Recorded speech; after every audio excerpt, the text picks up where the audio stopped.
বিশ্বনবী মুহাম্মদ রাসূলুল্লাহ সাল্লাল্লাহু আলাইহি সাল্লামের দাদার নাম ছিল আব্দুল মুত্তালিব। আব্দুল মুত্তালিব ছিলেন তখনকার সময়ে কুরাইশ বংশের নেতা। আব্দুল মুত্তালিব কাবা শরীফ দেখাশোনা করতেন। আব্দুল মুত্তালিবের হাতে দায়িত্ব ছিল কাবা শরীফ দেখাশোনা করা। কাবা শরীফের চাবির দায়িত্ব ছিল আব্দুল মুত্তালিবের হাতে। আব্দুল মুত্তালিবের হাতে কাবা শরীফের চাবির দায়িত্ব ছিল। আব্দুল মুত্তালিব দায়িত্ব গ্রহণ করেছিলেন, কাবা শরীফ দেখাশোনাও করতেন। যেমন নেতা তেমন দায়িত্ব তিনি পালন করতেন। আব্দুল মুত্তালিব কাবা শরীফ দেখাশোনা করেন। কাবা শরীফের মধ্যে যা কিছু আছে, ডানে বামে যা কিছু আছে, সব কিছু আব্দুল মুত্তালিব দেখাশোনা করতেন। জমজম কূপের পানি দ্বারা মানুষ পিপাসা নিবারণ করে, মানুষের কল্যাণ হয়, উপকার হয়। জমজম কূপের পানিও, জমজম কূপও দেখাশোনা করতেন আব্দুল মুত্তালিব। নেতা কারে বলে? নেতা হলো এমন নেতা যেই নেতা সব দিক দিয়ে দেখাশোনা করেন, তিনি হলেন নেতা। আব্দুল মুত্তালিবকে দেখলেন জমজম কূপের মধ্যে পানি নাই। জমজম কূপের মধ্যে যদি পানি না থাকে, চিন্তায় পড়ে গেলেন। লোকেরা কি খাবেন, কি পান করবেন যদি জমজম কূপের মধ্যে পানি না থাকে? চিন্তায় পড়ে গেলেন, পেরেশানিতে পড়ে গেলেন, চিন্তায় পড়ে গেলেন। এমন নেতা জনগণ নিয়ে চিন্তা করে। আব্দুল মুত্তালিব চিন্তায় পড়ে গেলেন। চিন্তায় পড়ার কারণ হলো জমজম কূপ ইব্রাহিম আলাইহিস সালাম যখন ছিলেন, ইসমাইল আলাইহিস সালাম যখন পানির পিপাসায় আর্তনাদ করেছিলেন, যখন সারা হাজেরাকে বাহির করে দিয়েছিলেন, মা হাজেরা যখন মরুভূমির মধ্যে বনবাসের স্থান দখল করেছিলেন, বনবাসের মধ্যে ছিলেন, মরুভূমির মধ্যে ছিলেন, এমত অবস্থায় যখন পানি নাই, পানি নাই, পানি নাই, পানির জন্য হাহাকার। ইসমাইল আলাইহিস সালাম পানি পান করবেন, পানি নাই। ইসমাইল আলাইহিস সালামের মা হাজেরা পানি পান করবেন, পানি নাই। বুকে দুধ নাই, স্তন শুকিয়ে গিয়েছে, কচি বাচ্চাকে দুধ দেবেন, এইরকম পর্যন্ত পানি পান করার মতো পানি ছিল না। মা হাজেরা দেখলেন সাপা পাহাড়ের দিকে মনে হয় পানি আছে, পানির জন্য দৌড় দিলেন। সেখানে গিয়ে দেখলেন সেখানে কোনো পানি নাই, সেখানে শুধু ধুধু মরুভূমি, বালুরাশি সেখানে আছে। এরপরে মারোয়া পাহাড়ের দিকে দৌড় দিলেন। মারোয়া পাহাড়ে গিয়ে দেখলেন সেখানেও কোনো পানি নাই, ধুধু মরুভূমি, শুধু মরুভূমি, শুধু মরুভূমি। ইসমাইল আলাইহিস সালাম কচি বাচ্চা, ছোট্ট বাচ্চা, ইসমাইল আলাইহিস সালাম কি পান করাবেন, কি খাওয়াবেন? মা হয়ে গেলেন দিশেহারা। মা হাজেরা শুধু আল্লাহ রব্বুল আলামিনের নিকট কান্না করেছিলেন আর বলেছিলেন, রব্বুল আলামিন পানির ব্যবস্থা করে দাও। আল্লাহ রব্বুল আলামিন জিবরাইল আলাইহিস সালামকে পাঠিয়ে দিলেন। জিবরাইল মা হাজেরা পানি পান করতে পারতেছে না। ছোট্ট কচি বাচ্চাকে দুধ দিতে পারতেছে না। মা হাজেরা পিপাসিত অবস্থায় আছেন। হযরতে জিবরাইল আলাইহিস সালাম উপস্থিত হলেন আর পানির ব্যবস্থা করে দিলেন। মা হাজেরা, আল্লাহর নবী বলেন, মা হাজেরা এত বুদ্ধিমান ছিলেন, সেদিন যদি মা হাজেরা পানির চতুর্পার্শ্বে যদি বাঁধ না দিতেন, গোটা পৃথিবী ডুবিয়ে যাইত। সেই জমজম কূপ, সেই জমজম কূপ আল্লাহর নবীর দাদা আব্দুল মুত্তালিব কি দেখতে পারলেন। জমজম কূপের মধ্যে পানি নেই। আব্দুল মুত্তালিব চিন্তায় পড়ে গেলেন, পেরেশানিতে পড়ে গেলেন। যদি জমজম কূপে পানি না থাকে তাহলে তো জনপদের লোকেরা পানি পান করতে পারবে না। আব্দুল মুত্তালিব আল্লাহ রাব্বুল আলামিনের নিকট মান্নত করলেন। আব্দুল মুত্তালিব মান্নত করলেন যে আল্লাহ যদি পানির ব্যবস্থা করে দেওয়া হয়, আমার যে সন্তান আছে এই সন্তান 10 জন সন্তানের মধ্য থেকে একজন সন্তানকে আমি নিজে তরবারি দিয়ে কোরবানি করে দেব পৃথিবীর জমিনে। আব্দুল মুত্তালিব যখন এই প্রার্থনা করলেন, আল্লাহ রাব্বুল আলামিন পানির ব্যবস্থা করে দিলেন। জমজম কূপের মধ্যে পানি পরিপূর্ণ হয়ে গেল। কিছুদিনের মধ্যে স্বপ্নে বারবার জানিয়ে দেওয়া হলো, আল্লাহ তো পানির ব্যবস্থা করেছেন, তুমি এখন তোমার ওয়াদাকে তুমি তাড়াতাড়ি পূরণ করে দাও। আব্দুল মুত্তালিব ওয়াদা তো দিয়েছিলেন নিজ সন্তানকে কুরবানি দেওয়ার জন্য। আব্দুল মুত্তালিব 10 জন পুত্র সন্তানকে সামনে নিলেন। 10 জন পুত্র সন্তানকে বলে দিলেন, ও সন্তানেরা, ও সন্তানেরা, আমি তো আল্লাহ রাব্বুল আলামিনের নিকট কোরবানি দেওয়ার জন্য আমি ওয়াদা দিয়েছি। সন্তানেরা বললেন, কি কোরবানি? আব্দুল মুত্তালিব বললেন, তোমরা যে আমার 10 জন পুত্র আছে, 10 জন পুত্রের মধ্যে একজন পুত্রকে আমি কোরবানি দিতে চেয়েছি।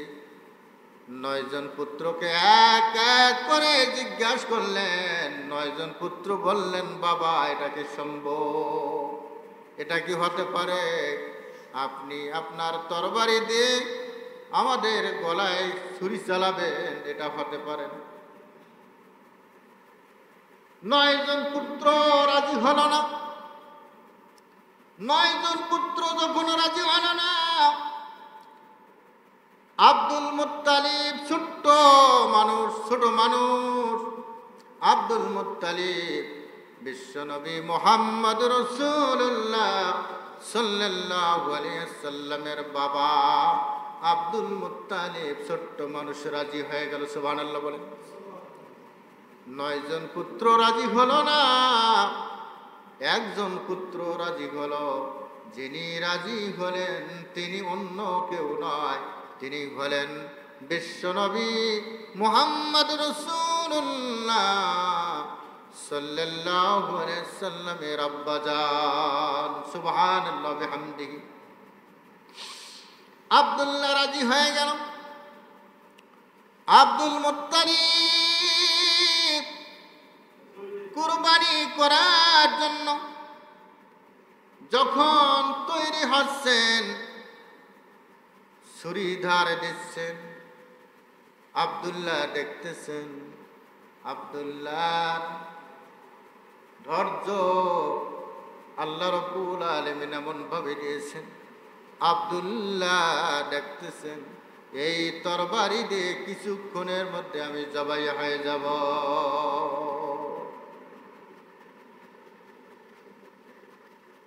আব্দুল্লাহকে যখন জবাই করার জন্য ছুরি চালানো হবে, মক্কার একদল যুবক হাজির হয়ে গেল। তারা স্লোগান দেওয়া শুরু করল, আপনি কাকে জবাই করার জন্য, কোরবানি দেওয়ার জন্য আপনি প্রস্তুতি নিচ্ছেন? আমরা এটা মানি না, আমরা এটা মানি না। আব্দুল্লাহকে কোরবানি করতে আমরা দেব না। আব্দুল মুত্তালিব বলেন, সন্তান আমার, কোরবানি দেব আমি, তোমাদের কি? যুবকেরা বলল, আমরা হইলাম ব্যবসায়ী, আমরা হইলাম যুব সমাজ, আমরা হইলাম বণিক। আমরা যখন সামদেশে সিরিয়ায় বিভিন্ন দেশে যখন ব্যবসা করার জন্য যাই, তখন আপনার সন্তান আব্দুল্লাহর দিকে যখন একটাবার লক্ষ্য করি, আমরা নজর দেই, আমাদের ব্যবসার মধ্যে ভরপুর হয়ে যায় বরকত। আমাদের ব্যবসার মধ্যে লাভ হয়, আমরা লাভবান হয়ে যাই। যেদিন আব্দুল্লাহকে দেখতে পাই না, সেদিন ব্যবসার মধ্যে তেমন লাভ হয় না। এই জন্য আমরা যুব সমাজ, আমরা যারা ব্যবসা করি, ব্যবসা করার সময় আপনার পুত্র আব্দুল্লাহকে দেখে এক নজর যায়, আমাদের ব্যবসার মধ্যে লাভবান হয়ে যায়। সুবহানাল্লাহ বলেন। আব্দুল্লাহ সেদিনও পারল না, যুবকদেরকে বিদায় দিয়ে দিলেন। আর একবার জবাই করার জন্য নিয়ে গেলেন। এলাকার সুন্দরী নারীরা, যুবতীরা হাজির হয়ে গেল। তারা স্লোগান দেওয়া শুরু করলো, মানি না, মানব না, কোরবানি করা মানি না, মানব না, জবাই করা মানি না, মানব না। আব্দুল মুত্তালিব বললেন, কেন মানবে না? কারণ কি? তোমরা হইলে যুবতী,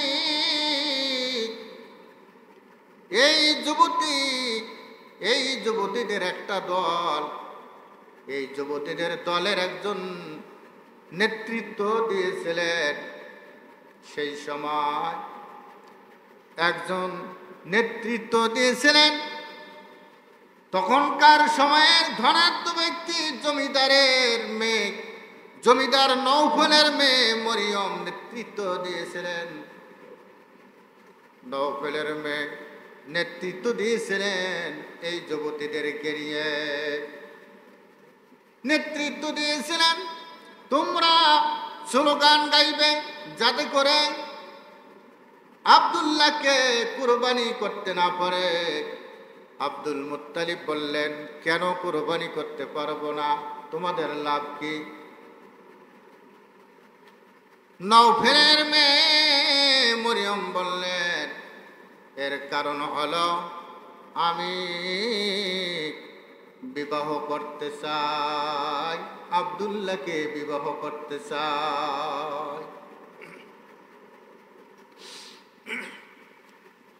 এইভাবে যখন সবাই বাধা দেওয়া শুরু করল, আব্দুল মুত্তালিব বারবার যখন চেষ্টা করলেন, কোরবানি দিতে পারতেছেন না।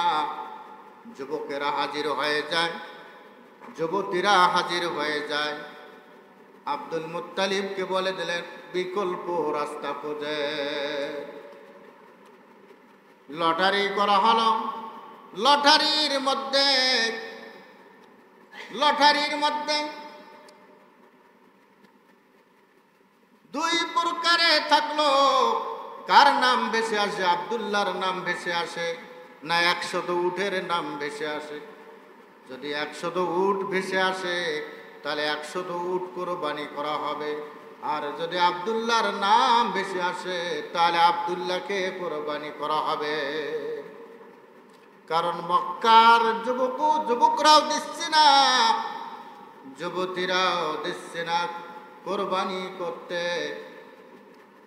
লটারি করা হলো, একবার লটারি করা হলো, লটারির মধ্যে আব্দুল্লাহর নাম আসলো। আবারও আব্দুল্লাহকে কোরবানি করার জন্য নিয়ে আসা হলো, তাও দেওয়া হলো না।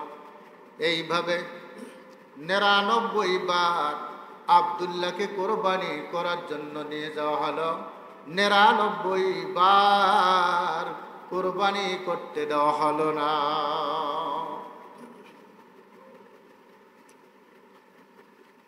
যুবকেরা যুবতীরা বলে দিলেন কোরবানি ছাড়া বিকল্প রাস্তা খুঁজেন, কিন্তু আল্লাহ রাব্বুল আলামিন বলতেছেন কোরবানি করতে হবে। আর একবার লটারি করা হোক 100 বার, 100 বার, আর একবার হলে 100 বার লটারি হয়। 100 বারের সময় 100 উটের নাম লটারির মধ্যে আসলো। সুবহানাল্লাহ বলে। 100 বারের সময় লটারিতে 100 উটের নাম আসলো। আব্দুল মুত্তালিব 100 উটকে কোরবানি করে দিলেন। সুবহানাল্লাহ। 100 উটকে আব্দুল মুত্তালিব কোরবানি করে দিলেন।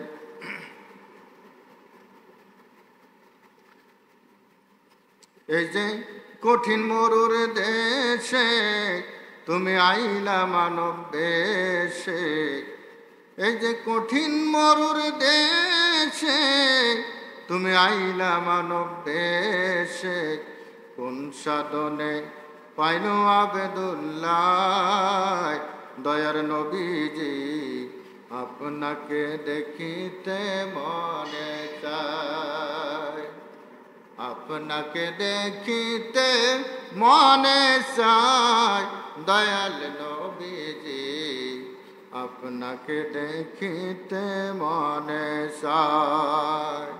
এই যে কঠিন মরুর দেশে তুমি আইলা মানব বেশে, কোন সাধনে পাইল আবেদুল্লাহ দয়ার নবীজি, আপনাকে দেখিতে মনে চায়, আপনাকে দেখিতে মনে চায় দয়াল নবীজি, আপনাকে দেখিতে মনে চায়। সুবহানাল্লাহ বলেন।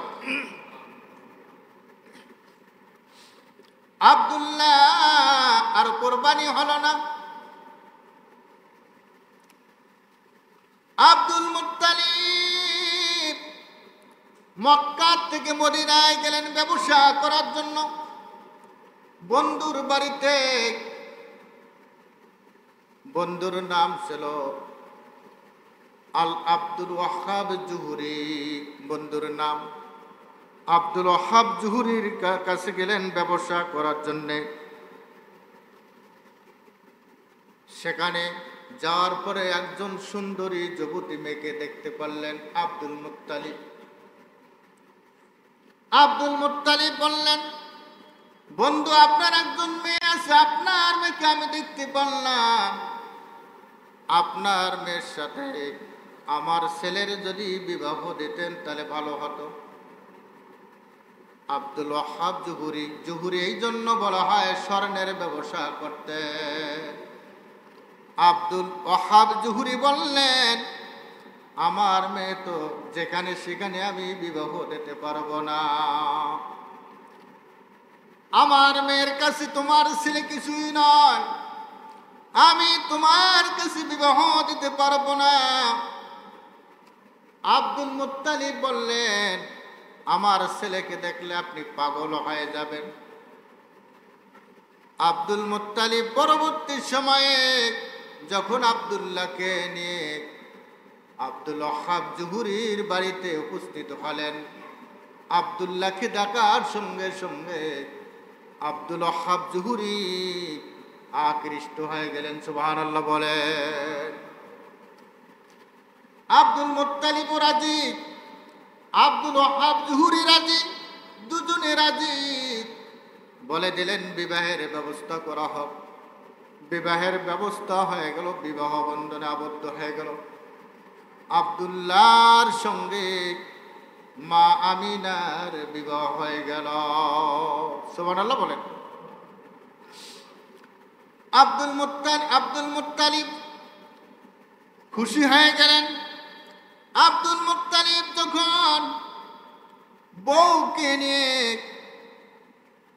যখন বাড়িতে আসলেন, আব্দুল্লাহ একটু বাহিরে গিয়েছেন।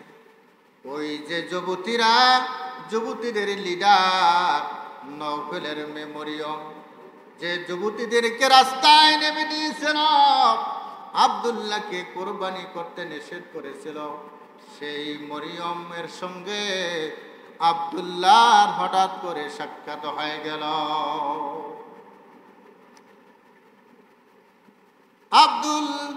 আব্দুল্লাহকে দেখার সঙ্গে সঙ্গে মরিয়ম বলে দিলেন, তুমি কি বিয়া করেছো নাকি?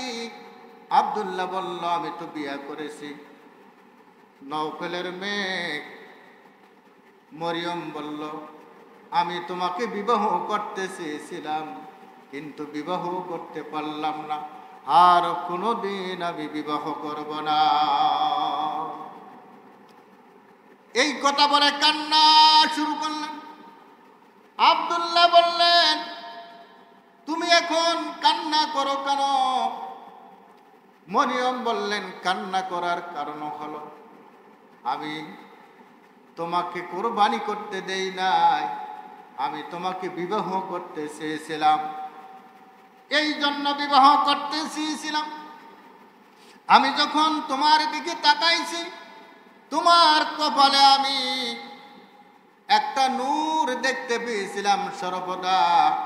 এই নূরটা আমাকে আকর্ষণ করেছিল, এই নূরটা আমি দেখতে পেয়েছিলাম, কিন্তু আজকে আমি দেখলাম তোমার কপালে আজকে নূর না, এই নূর চলে গিয়েছে মা আমিনার মধ্যে। এই জন্য কান্না করতেছি, আমার আর শরীরে নূর আসলো না, এই নূর তোমার শরীরেও আর নাই, নূর চলে গেছে মা আমিনার মধ্যে। সুবহানাল্লাহ বলি। মা আমিনার মধ্যে নূর চলে গিয়েছে। মরিয়ম কান্না করলেন, মরিয়ম কান্না করতে থাকলেন। আব্দুল্লাহ সবগুলি পরীক্ষায় বিজয়ী হয়েছেন। আব্দুল্লাহ সবগুলি পরীক্ষায় বিজয়ী হয়েছেন।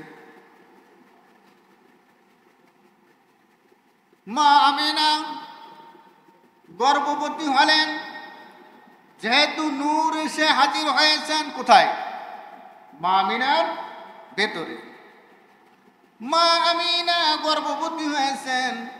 মা আমিনা নিজেই বুঝতে পারে না, মা আমিনার অন্যান্য মহিলার মতো পেট কোনো বড় হয় নাই, কোনোদিন পেটের আকৃতি অন্যান্য মহিলার মতো দেখায় নাই, স্বাভাবিক অবস্থায় পেটের আকৃতি ছিল।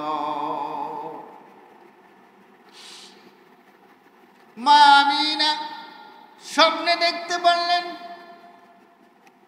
একজন বৃদ্ধ লোক এসে হাজির। স্বপ্নের মধ্যে বললেন, মা আমিনা, তোমার পেটে তিনি হলেন আখিরি নবী, বিশ্ব নবী মুহাম্মাদুর রাসূলুল্লাহ সাল্লাল্লাহু আলাইহি ওয়াসাল্লাম। মা আমিনা বললেন, আপনি কে? উনি বললেন, আমি হলাম মুসলমান জাতির পিতা ইব্রাহিম আলাইহিস সালাম। কিছুক্ষণ পরে উনি বিদায় নিলেন। আর একজন সুন্দরী একজন মহিলা হাজির। সবচাইতে রূপবতী সুন্দরী মহিলা ছিলেন মা হাওয়া। মা হাওয়া আলাইহিস সালাম হাজির। মা আমিনাকে পরিচয় দিলেন, দোয়া দিলেন যে তোমার বুকে যে সন্তান এসেছে, এই সন্তান হলেন বিশ্ব নবী মুহাম্মদুর রাসূলুল্লাহ সাল্লাল্লাহু আলাইহি ওয়াসাল্লাম, তুমি ধন্য। মা হাওয়া বিদায় নিলেন। এরপরে মরিয়ম আলাইহিস সালাম হাজির, উনিও পরিচয় দিয়ে চলে গেলেন। এইভাবে মা আসিয়া হাজির হলেন, মা আসিয়া পরিচয় দিলেন, মা আমিনা পরিচয়গুলি গ্রহণ করলেন। মা আমিনা বুঝতেই পারলেন আমার পেটে যে সন্তান আছে এই সন্তান সাধারণ কোনো সন্তান নয়। সুবহানাল্লাহ বলি। হযরত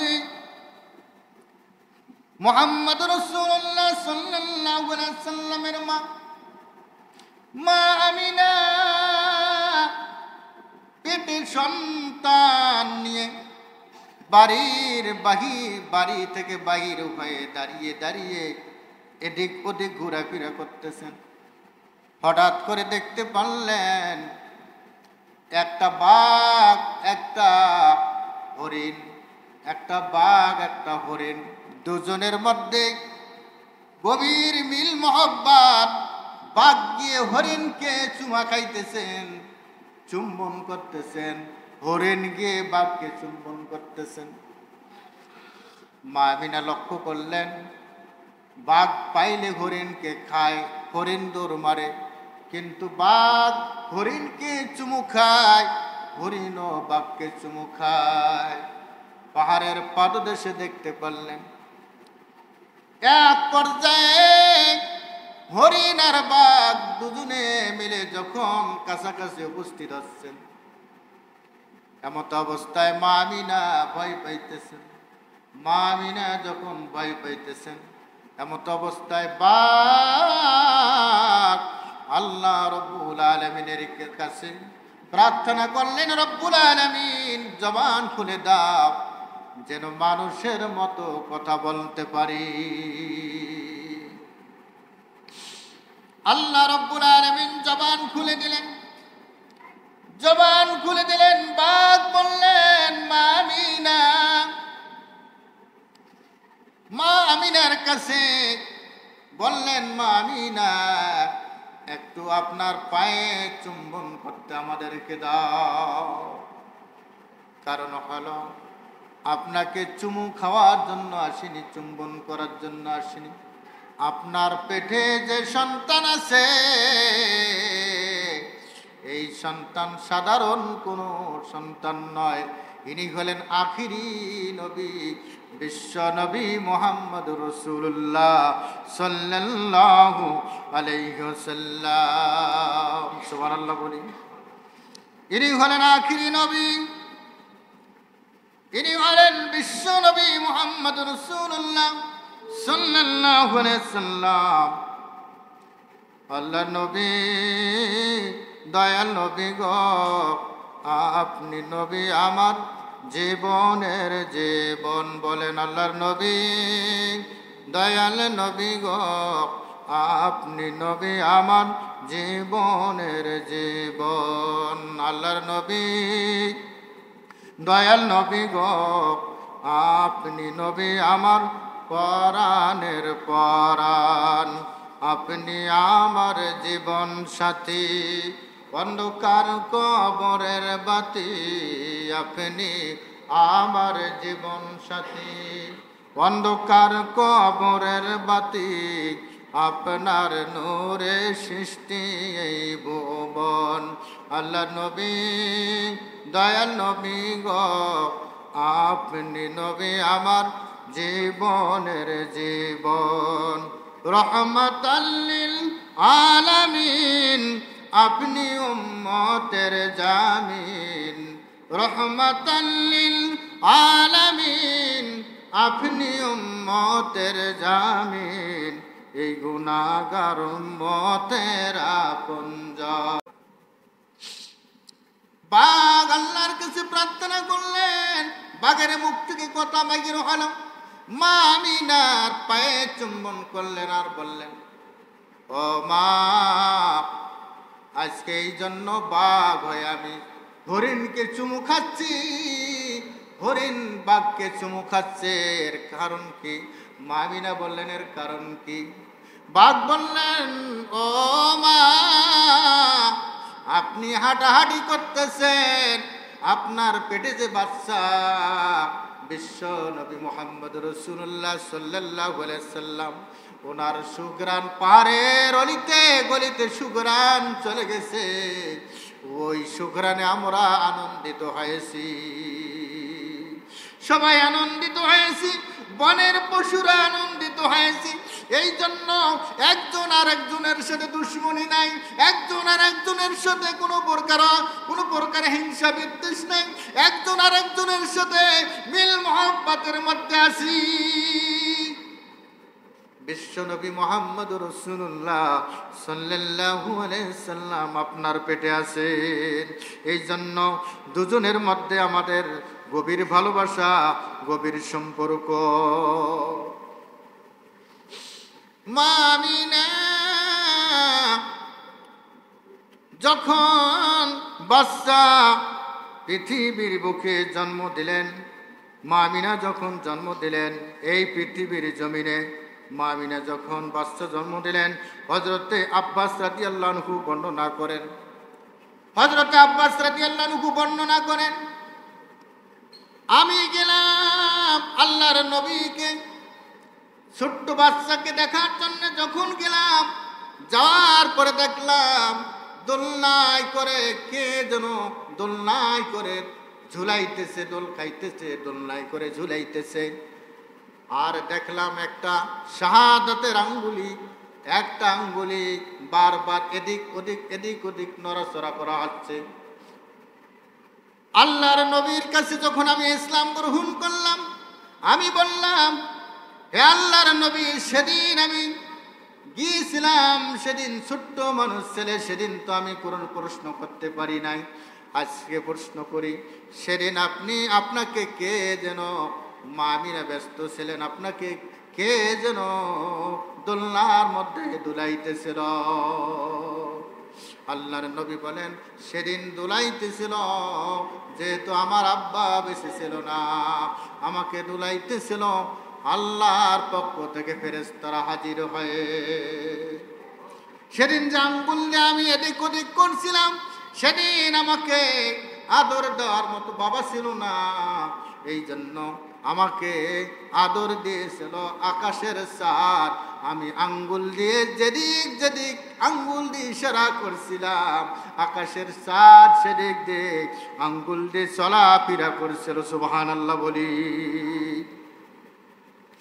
নবীজি আমার উম্মতের কান্ডার, নবীজি আমার উম্মতের কান্ডার, কেমনে নবীকে আমি পাব, ও কেমনে নবীকে আমি পাব। নবীজি আমার উম্মতের কান্ডার, কেমনে নবীকে আমি পাব, ও কেমনে নবীকে আমি পাব।